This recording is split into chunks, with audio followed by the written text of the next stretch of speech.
அருள்வாக்கு. கனிவுள்ள பெண்ணுக்கு புகழ் வந்து சேரும், முயற்சி உள்ள ஆணுக்கு செல்வம் வந்து குவியும். நீதிமொழி 11:16. இயேசுவும் வெரோனிக்காவும். வெரோனிக்கா என்பது காரண பெயர். லட்டின் வெரா என்றால் உண்மை என்று பொருள்.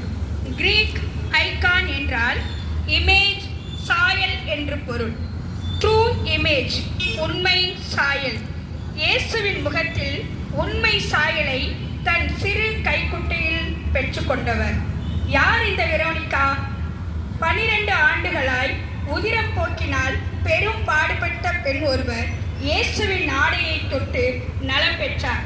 அவர் தன் நன்றி கடனை தீர்க்கவோ என்னவோ இங்கே எருசலேம் வீதிகளில் புழுதியும் எச்சிலும் இரத்தமும் தோய்ந்த இயேசுவின் முகத்தை துடைக்க தன் சிறு துணியை கொடுக்கின்றார் வெரோனிக்கா. நன்றியின் பரிசாக இயேசு தன் முகச்சாயலை அதில் பதித்து தருகிறார். பின்னாளில் அந்த துணியானது பல புதுமைகள் ஆற்றியதாக பாரம்பரியம் கூறுகிறது. உதவி செய்வதற்கு முதலில் நன்மனது வேண்டும், இரண்டாவது தீர்க்கமான உறுதி வேண்டும், மூன்றாவது வரம் வேண்டும். இவை மூன்றும் வெரோனிக்காவிடம் இருந்தது. நம் வாழ்வில் வீர தருணங்கள். Survival of the fittest and strongest என்ற பதம் உண்டு. மிக சக்தி வாய்ந்தது நிலைக்கும். நம் பிறப்பே ஒரு வீர செயலாகும். வளர்ந்து போராடி வென்று நின்று இந்நிலை அடைந்துள்ள நம் அனைவரும் வாழ்வில் துணிச்சல் உள்ளவர்கள்தான். ஆனாலும் இன்னும் நமக்கு பல நிலைகளில் வீரம் வேண்டும்.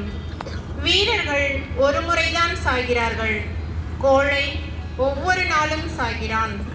பெரும் வீரர்கள் மத்தியில் வெரோனிக்கா என்ற பெண் புயலாக மாறி முன்னேறி சென்ற வீரம் நமக்கு வேண்டும். சாதிய ஒடுக்குமுறைகள் எல்லா இடங்களிலும், லஞ்சம், அநியாயம், அராஜகம், சமய ஒடுக்குமுறைகள், இந்த சமுதாய அவலங்களை எதிர்க்கவும் தூக்கி எறியவும் நமக்கு துணிச்சல் வேண்டும். ஒரு முறை மட்டும் வாழும் வாழ்வில் சாதித்துவிட்டு சரித்திரம் படைத்துவிட்டு நாம் விலக வேண்டும். ஜபம். கல்வாரி நாயகனே, செந்நீர் காவியமே, வீரமங்கை வெரோனிக்காவின் கனிவும் துணிவும் எமக்கு தாரும். ஆமென். எங்கள்